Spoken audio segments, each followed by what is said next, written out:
ಮತದಾರರಿಗೆ ಆಮಿಷ ಒಡ್ಡಿದ ಆರೋಪ ಕೇಳಿಬಂದಿದೆ. ಮೈಸೂರು ಬಿಜೆಪಿ ಅಭ್ಯರ್ಥಿ ಯದುವೀರ್ ವಿರುದ್ಧ ದೂರು ದಾಖಲಾಗಿದೆ. ರಾಜ್ಯ ಚುನಾವಣಾ ಆಯೋಗಕ್ಕೆ ದೂರನ್ನ ಕೊಡಲಾಗಿದೆ.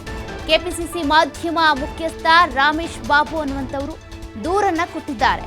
ಮೈಸೂರು ಬಿಜೆಪಿಯ ಅಭ್ಯರ್ಥಿ ಯದುವೀರ್ ಏನಿದ್ದಾರೆ ಅವರ ವಿರುದ್ಧ ಈಗ ರಾಜ್ಯ ಚುನಾವಣಾ ಆಯೋಗಕ್ಕೆ ದೂರನ್ನ ಸಲ್ಲಿಸಲಾಗಿದೆ. ಕೆಪಿಸಿಸಿ ಮಾಧ್ಯಮ ಮುಖ್ಯಸ್ಥರು ದೂರನ್ನ ದಾಖಲು ಮಾಡಿದ್ದಾರೆ. ಮತದಾರರಿಗೆ ಆಮಿಷ ಒಡ್ಡಿದ್ದಾರೆ ಅನ್ನುವಂಥ ಆರೋಪದ ಮೇಲೆ ಯದುವೀರ್ ಒಡೆಯರ್ ಅವರ ವಿರುದ್ಧ ಈಗ ದೂರು ದಾಖಲಾಗಿದೆ. ಮೈಸೂರು ಕೊಡಗು ಬಿಜೆಪಿಯ ಅಭ್ಯರ್ಥಿ ಆಗಿರುವಂಥ ಯದುವೀರ್ ಒಡೆಯರ್ ಅವರು ಮತದಾರರಿಗೆ ಆಮಿಷ ಒಡ್ಡಿದ್ದಾರೆ ಅನ್ನುವಂಥ ಆರೋಪ ಈಗ ಅವರ ಮೇಲೆ ಕೇಳಿಬರ್ತಾ ಇದೆ.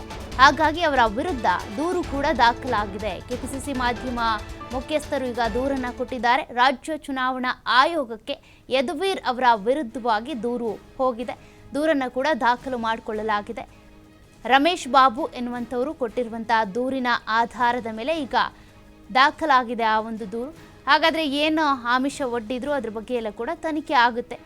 ಮೊದಲೇ ನೀತಿ ಸಂಹಿತೆ ಜಾರಿಯಲ್ಲಿದೆ. ಅದರಲ್ಲೂ ಕೂಡ ವೋಟ್ ಅಂತ ಬಂದಾಗ, ಮತದಾನ ಅಂತ ಬಂದಾಗ ಅದು ಅವರ ಹಕ್ಕು, ಅವರಾಗೆ ಮಾಡುವಂಥದ್ದು. ಮತದಾನ ಮಾಡುವಂಥ ಸಂದರ್ಭದಲ್ಲಿ ಈ ರೀತಿ ಆಸೆ ಆಮಿಷಗಳನ್ನು ಒಡ್ಡಬಾರ್ದು ಅನ್ನುವಂಥ ನಿಯಮ ಇದೆ. ಹಾಗಿದ್ರೂ ಕೂಡ ಮತದಾರರಿಗೆ ಆಮಿಷ ಒಡ್ಡಿದ್ದಾರೆ ಅನ್ನುವಂಥ ಆರೋಪವನ್ನು ರಮೇಶ್ ಬಾಬು ಮಾಡಿದ್ದಾರೆ. ಹಾಗಾಗಿ ದೂರನ್ನು ಕೂಡ ಸಲ್ಲಿಕೆ ಮಾಡಿದ್ದಾರೆ ರಾಜ್ಯ ಚುನಾವಣಾ ಆಯೋಗಕ್ಕೆ. ಆ ದೂರಿನ ಪ್ರತಿಯನ್ನು ಕೂಡ ನೀವು ಗಮನಿಸ್ತಾ ಇದ್ದೀರಾ. ಮೈಸೂರು ಕೊಡಗು ಬಿಜೆಪಿ ಅಭ್ಯರ್ಥಿಯಾಗಿರುವಂಥ ರಾಜವಂಶಸ್ಥ ಯದುವೀರ್ ಒಡೆಯರ್ ಅವರ ವಿರುದ್ಧ ದೂರು ದಾಖಲಾಗಿದೆ. ರಾಜ್ಯ ಚುನಾವಣಾ ಆಯೋಗ ಇದಕ್ಕೆ ಸಂಬಂಧಪಟ್ಟಂತೆ ಮಾಹಿತಿಯನ್ನು ಕೂಡ ಕಲೆ ಹಾಕುತ್ತೆ.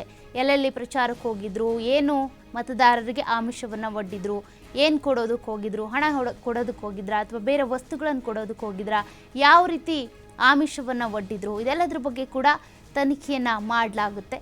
ಯಾರು ಕಾಂಗ್ರೆಸ್ ಆದರೂ ಅಷ್ಟೇ, ಬಿಜೆಪಿ ಆದರೂ ಅಷ್ಟೇ, JDS ಆದರೂ ಅಷ್ಟೇ ಈ ರೀತಿ ಆಸೆ ಆಮಿಷವನ್ನು ಒಡ್ಡುವಂತಿಲ್ಲ. ನೀತಿ ಸಂಹಿತೆ ಜಾರಿಯಲ್ಲಿದೆ. ನೀತಿ ಸಂಹಿತೆಯ ನಿಯಮಗಳೇನಿದ್ದಾವೆ ಅವುಗಳನ್ನು ಯಾರು ಕೂಡ ಉಲ್ಲಂಘನೆ ಮಾಡುವಂತಿಲ್ಲ. ಅದನ್ನು ಮೀರಿ ಉಲ್ಲಂಘನೆ ಮಾಡಿದ್ರು ಅಂತ ಅಂದರೆ ಅವರು ಅಭ್ಯರ್ಥಿಯ ಅಂದರೆ ಆ ಅಖಾಡದಿಂದ ಹಿಂದೆ ಸರಿಬೇಕಾಗುತ್ತೆ. ಅದು ಒಂದು ಪನಿಷ್ಮೆಂಟು. ಅದೇ ರೀತಿಯಾಗಿ ಅವರ ವಿರುದ್ಧ ಕ್ರಿಮಿನಲ್ ಕೇಸ್ ಕೂಡ ದಾಖಲಾಗುವಂಥ ಸಾಧ್ಯತೆ ಇರುತ್ತೆ. ನೋಡಬೇಕೇನೆಲ್ಲ ಡೆವಲಪ್ಮೆಂಟ್ಸ್ ಆಗುತ್ತೆ ಅಂತ.